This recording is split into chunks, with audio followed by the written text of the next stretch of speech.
Good afternoon, students. Good afternoon, sir.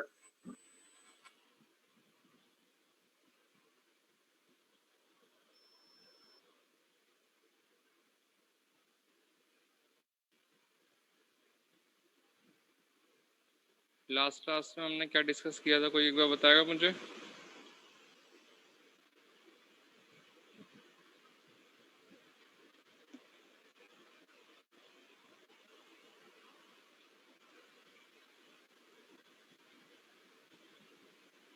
किसी को idea नहीं है? So call by value and call by reference. थोड़ा जोर से बोलना बेटा।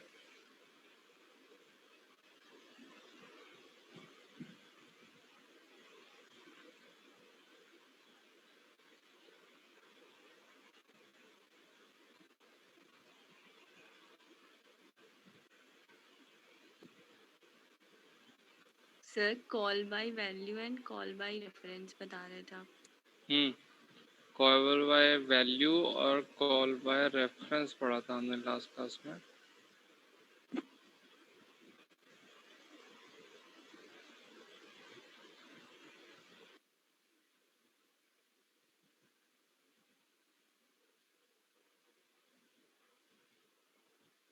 ठीक है। किसी स्टूडेंट को कोई डाउट है? फंक्शंस हमें एक्चुअली जो लास्ट हमारा टॉपिक जो डिस्कस हुआ था वो हमारा फंक्शंस इन सी प्रोग्राम हुआ था। तो फंक्शंस के अंदर हमने क्या पढ़ा था कि फंक्शन को हम डिक्लेयर कैसे करते हैं, डिफाइन कैसे करते हैं और उसको कॉल कैसे करते हैं, और फंक्शन का यूटिलाइजेशन क्या है हमारे सी प्रोग्रामिंग के अंदर, इम्पोर्टेंस क्या है उसकी। ठीक है। और हमने बेसिक उसके ऊपर प्रोग्राम किया था एक सिंपली, जिसके अंदर हमने ये देखा था कि हम कैसे एक फंक्शन को पहले डिक्लेयर करके फिर उसे डिफाइन करते हैं, उसे कॉल करते हैं। ठीक है। तुम लोगों ने जब भी एग्ज़ाम दिया था उसमें भी तुम लोगों ने कुछ फंक्शंस के ऊपर एक आधा प्रोग्राम देखा होगा। उसमें एक क्वेश्चन मैंने डाला था, ABC एक फंक्शन डिक्लेयर किया है और फंक्शन डिक्लेयर नहीं किया है, उसकी डेफिनेशन दी हुई है और फिर उसको बाद में कॉल किया गया है, और जो डेफिनेशन है वो उसकी मेन के बाद है, तो उसमें आउटपुट पूछा गया है कि इसका आउटपुट क्या आएगा। ठीक है। तो ऐसे क्वेश्चन जो होते हैं, तुम लोग जब किसी भी प्लेसमेंट पॉइंट ऑफ व्यू से जाओगे या फिर किसी भी एकेडमिक इंटरव्यूज़ के लिए या फिर किसी कॉम्पिटिटिव एग्ज़ाम के लिए जाओगे, तो वहाँ पर ये क्वेश्चंस आते हैं, बहुत फ्रीक्वेंटली आते हैं, और इनका वेटेज भी होता है वो काफ़ी अच्छा होता है। अगर मान लो तुम्हारे पास 60 क्वेश्चंस आ रहे हैं, तो उसमें से 7 to 8 क्वेश्चन जो हैं वो तुम्हारे करेक्शन के C और C++ कंबाइंड जो होते हैं वो इनके क्वेश्चंस रहते हैं। ठीक है। और जो पे एग्ज़ाम के अंदर जो क्वेश्चंस आते हैं वो मोस्टली फंक्शन के ऊपर, पॉइंटर के ऊपर आते हैं। ठीक है। तो क्योंकि पॉइंटर को डिक्लेयर करना फिर उससे डेटा को एक्सट्रैक्ट करना वो भी एक एक डिफरेंट टास्क है। तो आज जो हम टॉपिक स्टार्ट करने वाले हैं उसका नाम पॉइंटर है। हम ऑलरेडी उसको काफ़ी बार उसको यूटिलाइज भी कर चुके हैं, यूज़ भी कर चुके हैं, डिस्कस भी कर चुके हैं। हमारी थर्ड यूनिट में टॉपिक है पॉइंटर्स का, तो हम उसके पॉइंट ऑफ व्यू से उसको आज पढ़ने वाले हैं डिटेल में। तो तुम लोगों को जो डाउट आता है या फिर कोई भी प्रॉब्लम है पॉइंटर से, तुम लोगों ने मोस्टली सबने पॉइंटर्स के ऊपर कुछ ना कुछ प्रोग्राम जो हैं वो कर रखे होंगे।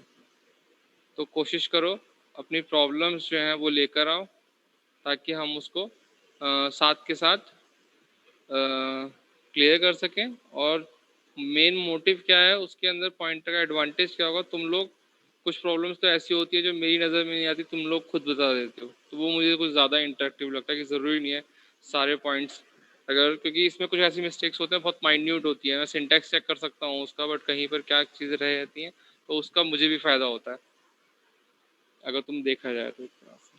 ठीक है। चलो स्टार्ट करते हैं फिर आज हम। मैं स्क्रीन शेयर कर देता हूँ। सबको स्क्रीन विजिबल है मेरी? Yes, sir. Yes, और sir. मेरी वॉइस क्लियर है सबको? Clear है sir. ओके ठीक है। Let's start with the pointer. Pointer is इस, अगर मैं सिंपली तुम लोगों के साथ मैं पहले भी डिस्कस कर चुका हूँ व्हाट इज पॉइंटर, और मैं सिंपल तुम्हें उस बार को बेसिक बता देता हूँ। Pointer is A simply A special type of variable that is used to store the address of another variable. we discuss it various time that we can store same data type variables address in the same data type pointers. अगर मैंने कोई pointer integer type variable declare किया है तो मैं integer type के pointer के अंदर ही उसका एड्रेस जो है वो स्टोर करा सकता हूँ. ये सब चीज़ें हमने क्या किया, मल्टीपल टाइम मैंने तुम लोगों के साथ डिस्कस की हुई है. तो अगर तुमसे कोई पूछता है व्हाट इज पॉइंटर, तो उसका सिंपल सा आंसर क्या है, pointer is A special type of variable that is used to store the address of another variable. Okay, ये सिंपल सी डेफिनेशन है. आगे डिस्कस करते हैं कंटेंट क्या कह रहा है हमारे पास. Pointer is a C are easy and fun to pointer in C are easy and fun to learn. Some C programming tasks are performed more easily with pointer and other tasks such as dynamic memory allocation cannot be performed without using the pointer. सी के अंदर बहुत सारे ऐसे task हैं जिसका हम pointers की help से बहुत एफिशिएंटली यूज़ कर सकते हैं. अगर हमें कहीं पे डायनामिक मेमोरी एलोकेशन का यूज़ करना है तो हम उसे पॉइंटर के बिना यूज़ नहीं कर सकते हैं. ठीक है. So it become necessary to learn pointer to become a perfect C programmer. अगर ये क्या है, ये हमें ज़बरदस्ती नहीं है, ये हमारी ज़रूरत है कि अगर तुम्हें कोई सी एक प्रोग्रामर अच्छा बनना है तो सी के प्रोग्रामर अच्छा बनना है तो तुम्हें पॉइंटर की एक अच्छी तरह से नॉलेज होनी चाहिए. Let's start learning with simple. कोई एक लैंग्वेज बताओगे जो पॉइंटर को सपोर्ट नहीं करता है. ये भी क्वेश्चन पूछा जाता है. पाइथन. जावा. पाइथन, जावा. और एक हाई लेवल लैंग्वेज जो पॉइंटर को सपोर्ट नहीं करती है. वैसे आंसर मिल चुका है ऑलरेडी. जावा जो है हमारी वो एक हाई लेवल लैंग्वेज है जो कि पॉइंटर को सपोर्ट नहीं करते. और उसके पीछे रीज़न क्या है पॉइंटर को यूज़ ना करने का. हम पॉइंटर को यूज़ क्यों नहीं करते हैं जावा के अंदर. किसी के पास कोई रीज़न है.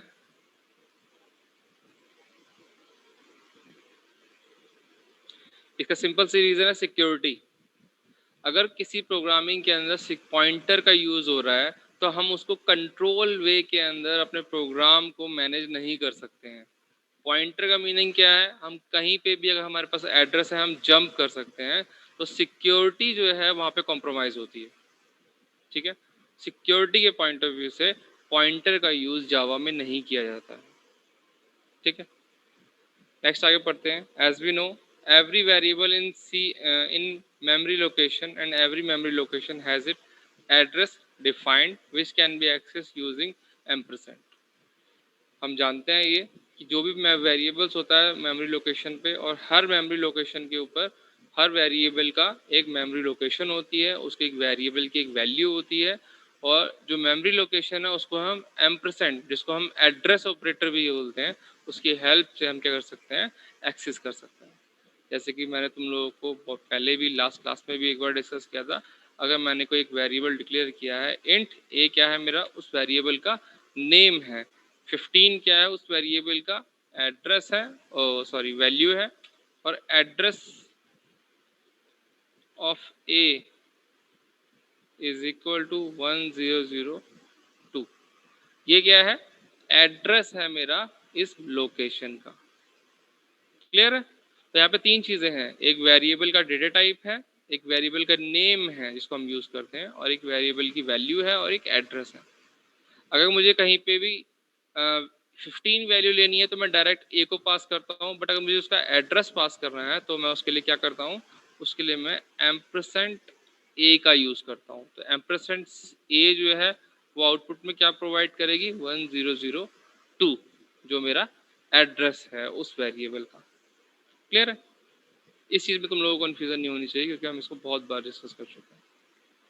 नेक्स्ट बात करते हैं which donate a address in the memory. Consider the following example which print the address of variable defined. यहाँ पर एक नेक्स्ट स्लाइड के अंदर एक प्रोग्राम दिया हुआ है जिसके अंदर हम क्या करते हैं एक एक्सप्लेनेशन दी है हम कैसे पॉइंटर को एफिशिएंटली यूज़ कर सकते हैं. किसी को अभी तक की कोई बात जो हमने अभी डिस्कस किया उसमें कोई डाउट या प्रॉब्लम इशू है तो वो हैंड रेज कर सकता है.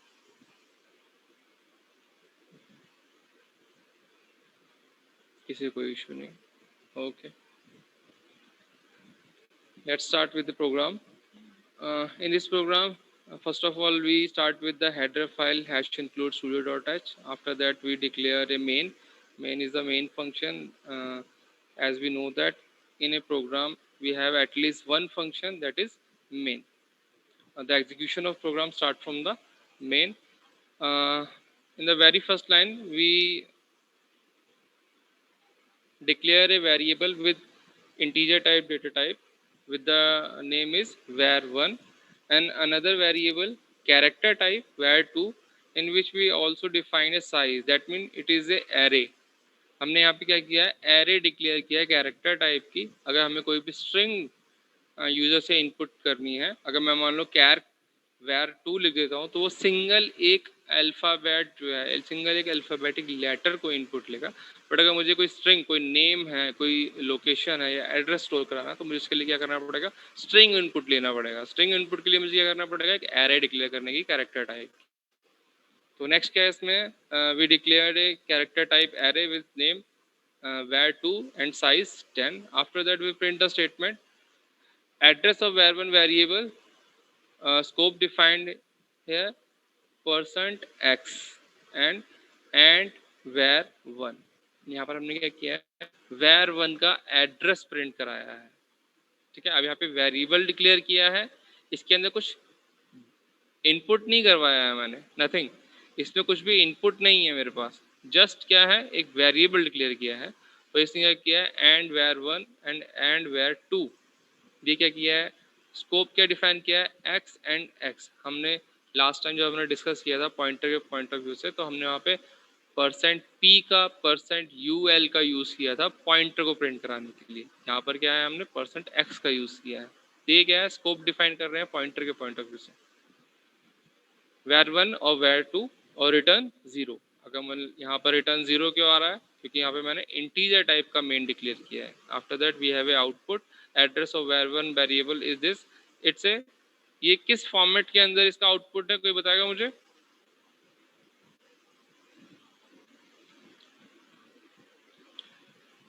फॉर्मेट मतलब ये जो हमारा ये आउटपुट मिला है, एड्रेस मिला है, ये किस फॉर्मेट में है. डेसिमल वैल्यू है, ये हेक्साडेसिमल वैल्यू है, ऑक्टेल वैल्यू है, बाइनरी वैल्यू है, किस टाइप की वैल्यू है. हेक्साडेसिमल है सर, 16 बिट. हेक्साडेसिमल वैल्यू है. तुम लोगों को सबको नॉलेज है ना binary value, decimal value, octal value, इन सब की. Yes sir. कोई ऐसा है जिसको बाइनरी, ऑक्टेल, हेक्साडेसिमल इनकी नॉलेज नहीं है, तो वह हैंड रेज करे. तो मैं बेसिक से क्विक तुम्हें ओवरव्यू दे दूंगा इसका. किसी को कंफ्यूजन है इस चीज़ों में? नहीं है. सर एक बार बता दीजिए ऑक्टेल के बारे में. ओके, एक सेकंड. सबसे पहले हमारे पास क्या आती है, बाइनरी आती है, बाइनरी नंबर्स. ठीक है, बाइनरी जैसे हमें पता लग रहा है कि ये बाइनरी का मतलब 2 वैल्यूज़ को एज ए इनपुट लेता है. हम जितने भी हमारे पास वैल्यूज़ होती हैं बाइनरी, हमारी जो मशीन लैंग्वेज जिसे हम बोलते हैं, वो बाइनरी लैंग्वेज पे वर्क करती है. बाइनरी मतलब 2. जो मशीन लैंग्वेज है 1 और 0 और 1, ये सिर्फ 0 और 1 की फॉर्मेट में वर्क करता है. ठीक है, उसके बाद आता है हमारा ऑक्टेल नंबर्स.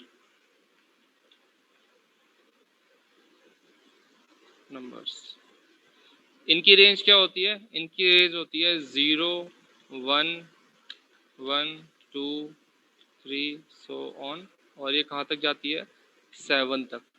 मतलब 8. ऑक्टेल का मतलब 8 ऑक्टेन तक इसकी वैल्यू होती है. इसके बाद क्या होती है, ये फिर से दोबारा हमारी रिपीटेशन स्टार्ट हो जाती है 0, 1, 2, 3. क्लियर है. फिर उसके बाद हमारी आती है decimal value, decimal numbers. Decimal number तुम लोग जो अपने बेसिक, जो तुम नर्सरी से स्टार्ट करते हो ना पढ़ना, 0, 1, 2, 3 एंड गो ऑन 9 तक, ये क्या होते हैं हमारे पास, डेसिमल नंबर्स होते हैं. क्लियर है. डेसिमल के बाद आते हैं हमारे पास हेक्साडेसिमल. हेक्साडेसिमल का मतलब होता है इनकी जो रेंज होती है ना, वो 15 तक होती है. तो ये कुछ कैसे होते हैं, ये भी स्टार्ट होते हैं तुम्हारे 0 से 1 से, 0 से 1 से 2 से 3 से सो ऑन, और फिर कहाँ तक जाते हैं, 9 तक जाते हैं। 9 के बाद इनका स्टार्ट हो जाता है फिर A B B C D और ई, 9 10 11 12 13 14 और एफ। ये क्या है मेरे पास, हेक्साडेसिमल नंबर्स हैं जो इन रेंज है।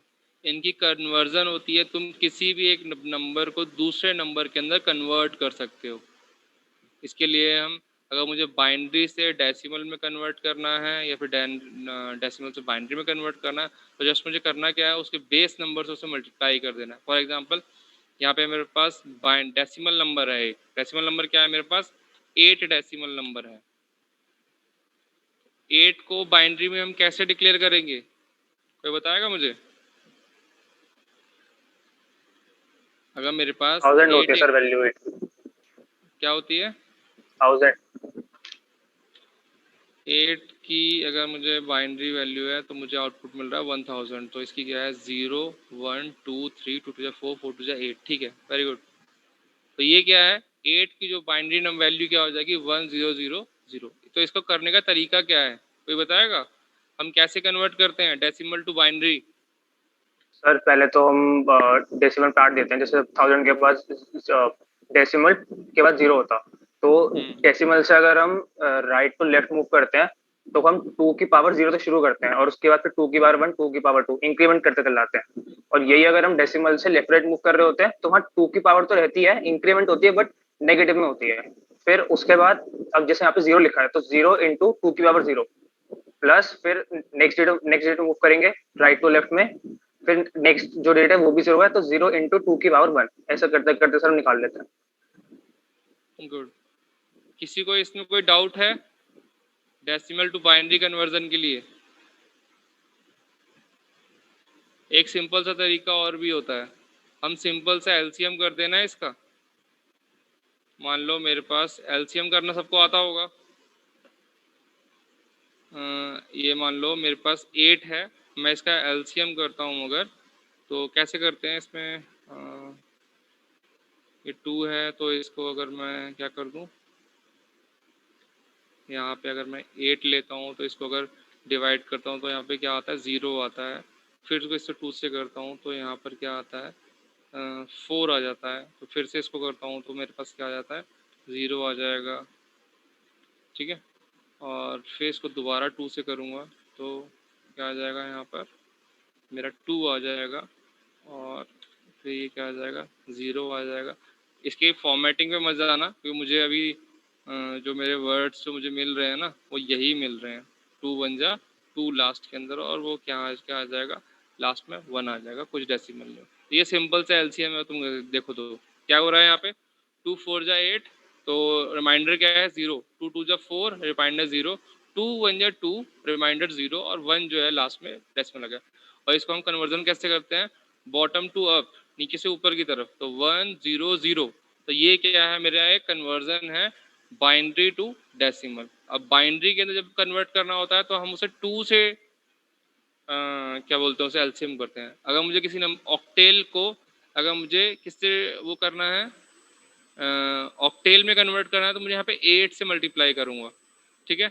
ऐसे ही अगर मुझे हेक्साडेसिमल में करना है तो मैं उसे किससे करूँगा, 16 से करूँगा। क्लियर है? होपफुली तुम लोगों को ये समझ में आ गया होगा। अगर किसी को स्टिल कोई डाउट है तो वो मुझसे पूछ सकता है बाद में, ठीक है। चलो वापस पहुँचते हैं अपने प्रोग्राम के अंदर।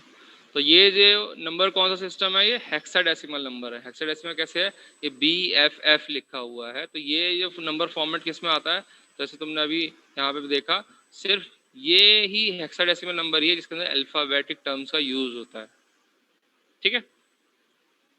प्रॉब्लम कहाँ आती है, जब हमारे पास ऑक्टेल नंबर का यूज़ होता है, वहाँ पे आइडेंटिफाई करना थोड़ा सा मुश्किल हो जाता है। बट ऑक्टेल नंबर के अंदर कभी भी 7 से ऊपर की वैल्यू यूज़ नहीं होगी, ठीक है।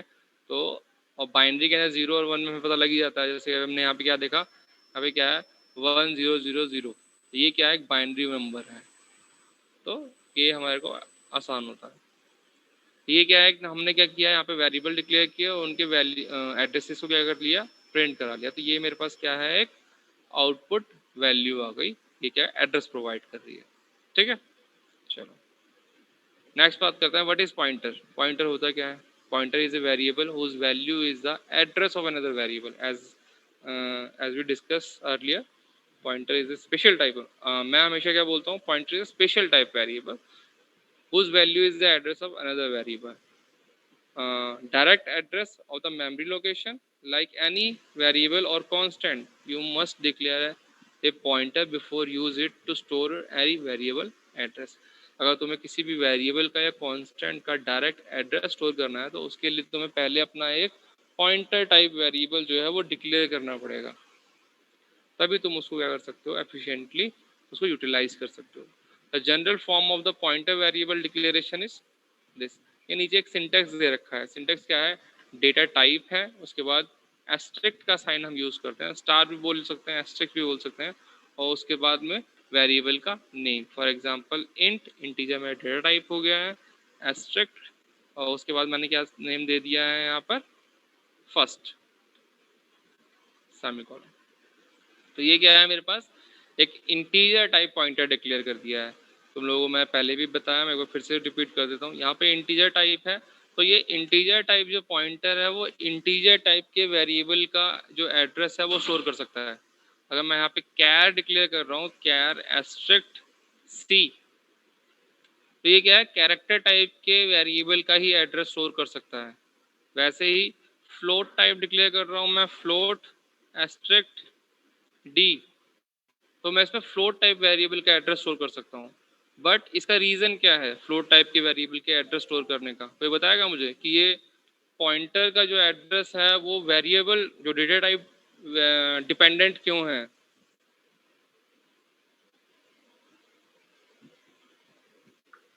सर मेमोरी में कुछ भी स्टोर होता है तो हमें दो चीजें स्पेसिफाई करनी पड़ती है कि सबसे पहले तो किस टाइप का डेटा स्टोर हो रहा है, काइंड ऑफ डेटा, और दूसरा कि डेटा कितना बड़ा है, तो मे बी उस वजह से। और कोई बताएगा सिंपल सा इसका रीज़न? पहले मुझे ये बताओ, इंटीजर टाइप जो वेरिएबल्स होते हैं वो मेमोरी में कितनी स्पेस ऑक्यूपाई करते हैं स्टोर करने के लिए? Sir 4 bytes. 4 bytes. Character type? 1 byte. 1 byte. Float type और डबल टाइप? 8 बाइट्स। 8 बाइट्स।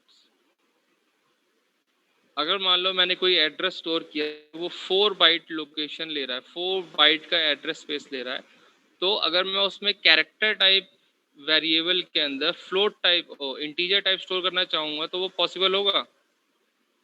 इसका साइज ही 1 बाइट है, वो 4 बाइट का एड्रेस स्टोर कर पाएगा? नहीं कर पाएगा।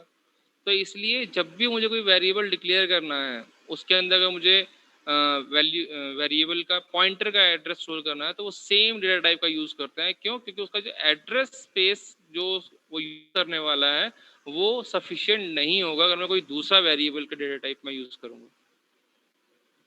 क्लियर है? होपफुली तुम लोगों को लॉजिक समझ में आया होगा कि क्यों है कि हम पॉइंटर का जो सेम साइज के वेरिएबल को यूज़ करते हैं। ठीक है? कोई ऐसा है किसी को क्लियर ना हुआ हो तो मैं दोबारा एक बार बताऊंगा।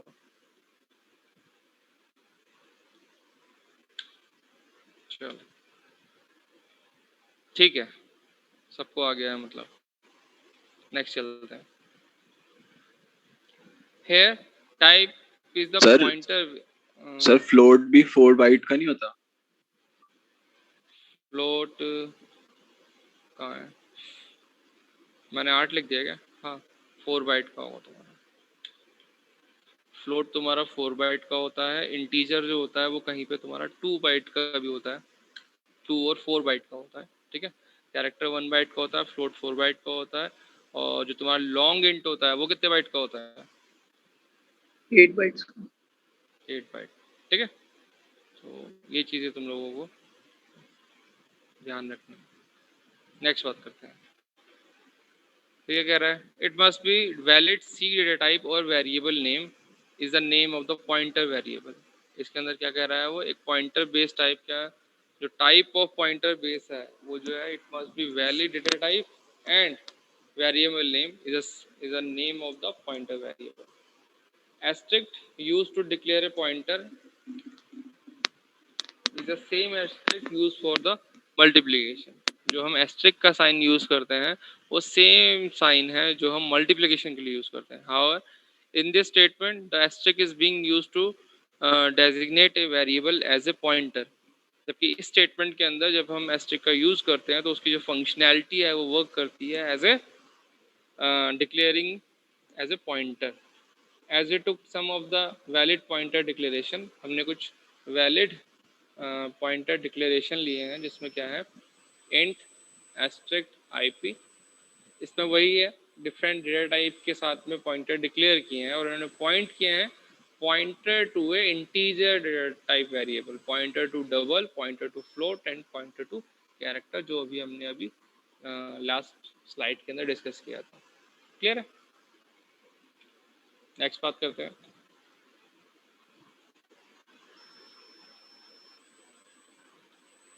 How to use pointer. हम पॉइंटर को यूज़ कैसे कर सकते हैं. अभी जो है तुम लोगों की 10 मिनट की क्लास है और टाइम भी है हमारे पास. एक प्रॉब्लम मैं तुम लोगों के साथ मैं शेयर करने वाला हूँ, बता देता हूँ. मैं कल तुम लोगों से पूछूंगा. तुम लोगों ने पढ़ा होगा ये जो है एक पॉइंटर डिक्लेरेशन. तुम्हारी क्लास में मोस्टली मैं लेके चल रहा हूँ 75% स्टूडेंट्स हैं जिनको कोई ना कोई लैंग्वेज आती है. उन 75% में से 25% जिनको नहीं आती है वो कोशिश कर रहे हैं पढ़ने की, कर रहे हैं, जो कि वेरी गुड है. ठीक है. जिनको पढ़ा हुआ है, जिन्होंने पहले से कुछ आता है, मैं उनके लिए क्वेश्चन है. ये मेरा एक पॉइंटर है, नॉर्मल पॉइंटर है. ठीक है. ये क्या है? ये भी एक पॉइंटर डिक्लेरेशन है. ये pointer to pointer double pointer बोलते हैं इसको. ठीक है.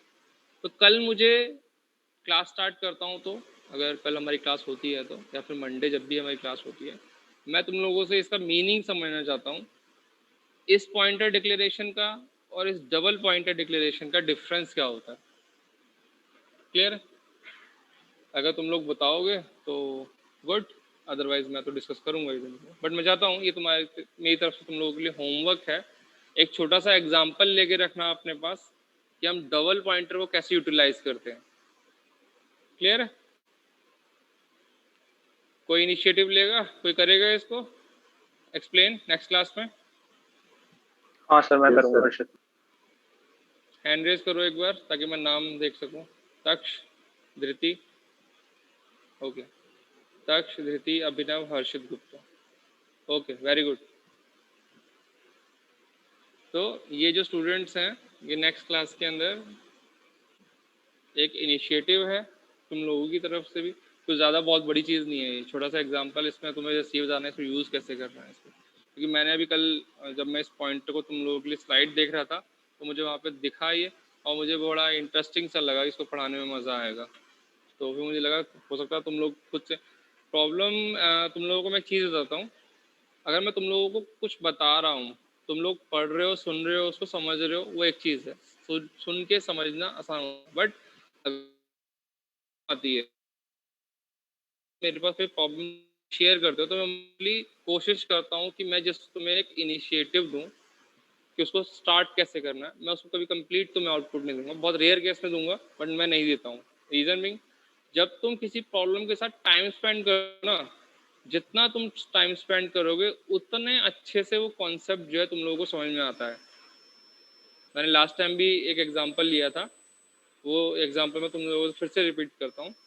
अगर कोई सब्जेक्ट है, फॉर एग्जांपल तुम लोगों ने मोस्टली जो बच्चे हैं वो अभी इस वक्त जो जैसे मुझे वो बात कर रहे हैं कि सर हम पाइथन पढ़ लें या फिर मशीन लर्निंग या डेटा साइंस क्या पढ़ना हमें चाहिए या एआई पढ़ना चाहिए, तो मैंने उनको क्या सजेशन दिया था, सी प्लस स्ट्रॉन्ग कर लो, उसके बाद पाइथन स्ट्रॉन्ग कर लो, उसके बाद हम ML CL AI के ऊपर वर्क करेंगे फर्दर आगे. तो अगर तुम लोग पाइथन को पढ़ने में, अगर किसी को सी प्लस प्लस आती है, पाइथन को पढ़ने में, समझने में, उसको कोडिंग को समझने में, सिंटैक्स समझने में तुम्हें हार्डली जो है ना वो मुझे मेरे पॉइंट ऑफ व्यू से अगर तुम लेके बैठोगे तो 3 दिन लगने चाहिए, 2 से 3 दिन लगने चाहिए तुम्हें उसे समझने के लिए. उसमें तुम उसे सीख जाते हो कि इसको यूज़ कैसे करना है, क्या कैसे करना है. और तुम में से हो सकता है कई स्टूडेंट्स ने इसे करा भी हो, उसको पढ़ना स्टार्ट किया, बेसिक्स उसके देखे, हाँ ठीक है, क्योंकि सिंटैक्स भी इतना बड़ा लंबा चौड़ा नहीं है, जस्ट डायरेक्ट हमें लिखना है, उसको प्रिंट कराना है, डायरेक्ट प्रिंट कराना है, इको कराना है, ये सब कराना है। बट होता क्या है, तुम जितना कम टाइम स्पेंड करते हो उतने कम टाइम के लिए तुम्हारे माइंड के अंदर स्टोर रहती है। अगर तुम चाहो कि मैं 2 दिन के अंदर कोई चीज़ पढ़कर और उसको आगे लाइफ टाइम के लिए अचीव कर लूँ, तो ऐसा पॉसिबल नहीं है, प्रैक्टिकली ये पॉसिबल नहीं है। जब तक तुम किसी चीज़ के ऊपर टाइम स्पेंड नहीं करोगे तब तुम उस चीज़ को नहीं सीख पाओगे। तो कोशिश करो जितना टाइम स्पेंड करोगे किसी प्रॉब्लम, जब अगर तुम्हें लगता है कि मुझे ये चीज़ समझ में नहीं आ रही है, ऐसा ज़रूरी नहीं है कि सबको हर कुछ समझ में आ रहा हो जो मैं पढ़ा रहा हूँ या फिर खुद से जो पढ़ रहे हो तुम लोग, तो उसके साथ तुम टाइम स्पेंड करो अपनी प्रॉब्लम स्टेटमेंट का। पॉइंटर, हाँ, जैसे स्टूडेंट्स हैं, इसको क्वेश्चन सॉल्विंग में प्रॉब्लम होती है। जैसे अभी मुझे एक मैसेज आया है प्राइवेट के अंदर, तो उसमें क्या होता है, क्वेश्चन अगर है तुम्हारे पास तो उसमें प्रॉब्लम सॉल्विंग के अंदर प्रॉब्लम होती है। ये बहुत नेचुरल चीज़ है और बहुत ही बेसिक है। अगर तुम लोगों के साथ आ रही है तो कोई बड़ी बात नहीं है, ये लॉजिक, ये मतलब बहुत ही नेचुरल चीज़ है। बट इसका सॉल्यूशन क्या है, अपनी तुम्हारे पास कोई भी प्रॉब्लम स्टेटमेंट है उसको स्मॉल पार्ट्स में डिवाइड कर लो। अगर तुमने मान लो कंप्लीट एक साथ प्रोग्राम लिख दिया, एरर आ गए बहुत सारे। अभी कल परसों एक स्टूडेंट ने स्क्रीन शेयर की थी ना, उससे प्रोग्राम में कोई एरर नहीं था, कुछ भी नहीं था, बिल्कुल प्रोग्राम सही है, बट स्टिल उसके अंदर एरर्स आ रहे हैं। तो वो क्या होता है, एक के साथ एरर देख के इंसान डर जाता है।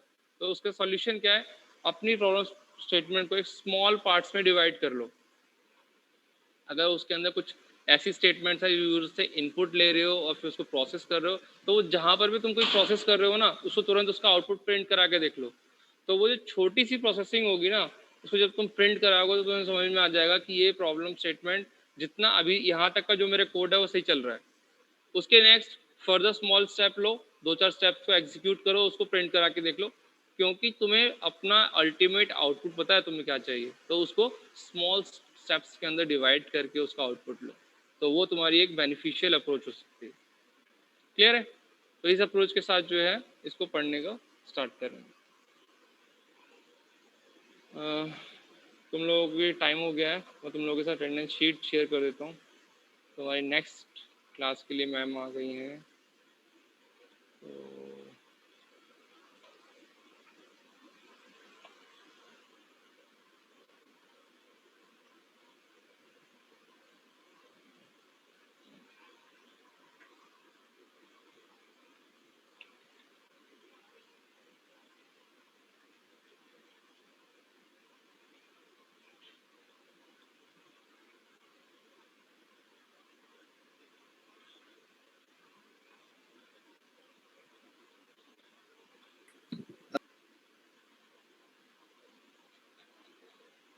अटेंडेंस लिंक तुम लोगों को चैट में शेयर किया है, अपनी अटेंडेंस जो है वो मार्क कर दो।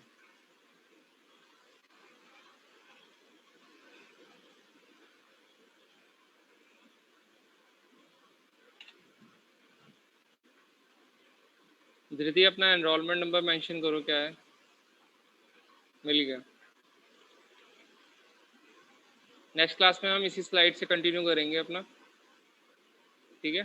पॉइंटर को एक बार, एक्चुअली पॉइंटर थोड़ा सा डिफ़िकल्ट नहीं बोलूँगा मैं, थोड़ा सा ट्रिकी है। कहीं पे एस्ट्रिक्ट यूज़ करना है, कहाँ पे एम्परसेंड का यूज़ करना है, तो उसको यूज़ कैसे करना है, तो उसके पॉइंट ऑफ व्यू से पॉइंटर को थोड़ा सा पढ़ लो, अपनी प्रॉब्लम जो तुम लोगों को आ रही है उसे कलेक्ट कर लो। नेक्स्ट क्लास के अंदर अगर किसी ने कोई प्रोग्राम करता है, कुछ प्रॉब्लम आती है, तो हम उसको पहले डिस्कस करेंगे, उसके बाद फर्दर क्लास में आगे कंटिन्यू करेंगे।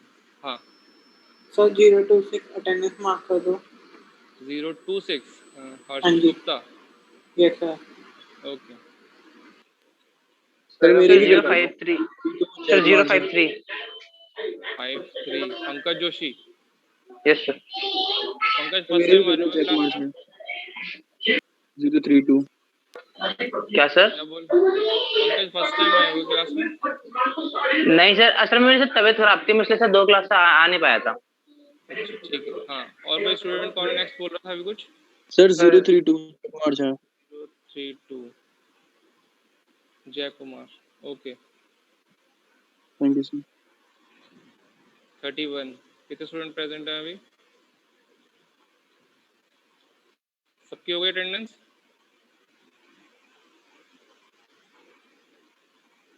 Yes sir. चलो thank you sir. Okay, thank you students.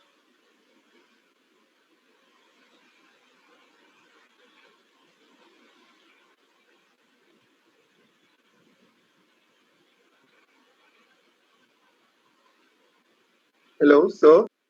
हाँ सर बोलो। मेरी अटेंडेंस नहीं लग रही है चैतन्य अरोड़ा। चैतन्य, ठीक है चैतन्य, मार्क कर दी मैंने। 01। Thank you sir. सर 063 की मार्क कर दो एक बार।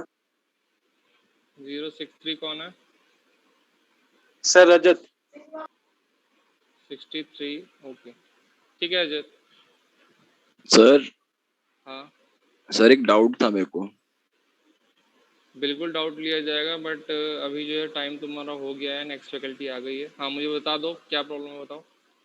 सर एक कोई प्रोग्राम था, उसमें मैंने ना %LF यूज किया था, तो मेरे को जब उसके बाद में करेक्टर इनपुट करवा रहा था %C, तो मुझे उससे पहले एक स्पेस डालने को बोल रहा था। मतलब मैंने गूगल पे सर्च किया था तो वो बोल रहा था %C से पहले स्पेस लगा लो तो प्रोग्राम रन कर जाएगा, वरना एरर आ रहा था।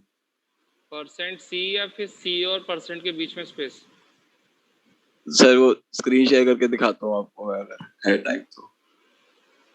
तक इसको तुम मुझे ना हाँ व्हाट्सएप कर देना, ओके स्क्रीनशॉट सर। लेकर उसका, ठीक है, मैं देख लूंगा। Okay sir.